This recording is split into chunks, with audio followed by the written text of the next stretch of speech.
içinde. Start İzmir'de altılı Ganyan için verildi. 3 numaralı Golden Compass çok iyi bir çıkışla liderliği aldı. Rakiplerinden 1 boy, 1,5 boy kadar fark yapmayı da başardı ama dışında atak yapan 10 numaralı Şahnalı aradaki farkı hızlı bir şekilde kapattı. Geldi koştu ikinci lider 10 numaralı Şahnalı.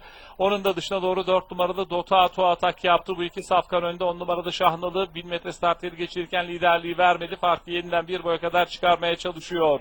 4 numaralı Dotato ikincilikte. 2 boy kadar gerilerinde ilk metrelerde lider olan isim 3 numaralı Golden Compass. Onun yanına doğru 800 geçilirken 8 numaralı dilim geldi. Yanlarında Aşvarya izliyorum. Onun yanında 6 numaralı Explosive Sun var. Yer dibine yakın 5 numaralı Galatalı. 1 boy gerilerinde 1 numaralı Royal Flash. Daha sonra 2 numaralı Lila Hatun bir at düştü. 1 numaralı Royal Flash mı? Çok emin değilim.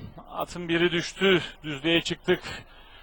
Koşuda son 400 metre geçildi. İç kulvardan 3 numaralı Golden Compass geldi. 8 numaralı İdilim, 10 numaralı Şahnalı, 7 numaralı Aşvarya, 4 numaralı Dotato. İçlerinden de 6 numaralı Explosive Sun'ın gayretleri var. En dış kulvarda 2 numaralı Lila Hatun da var koştunun. Son 200 metresi geçildikten sonra dışarıdan 2 numaralı Lila Hatun geldi. Rakiplerinden liderliği söktü. Aldı farkı 2 boya kadar çıkarıyor koşuyu da. 2 numaralı Lila Hatun kazanıyor.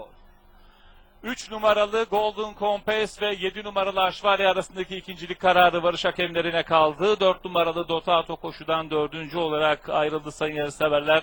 1 numaralı Royal Flash düzlüğe çıkılmak üzereyken devrildi. Umarız Gökhan Yılmaz'da da Royal Flash'ta da herhangi bir sağlık problemi yoktur. 2 numaralı Lila Hatun Sadık Kurt'la altılı Ganyan'ın ilk ayağını kazandı.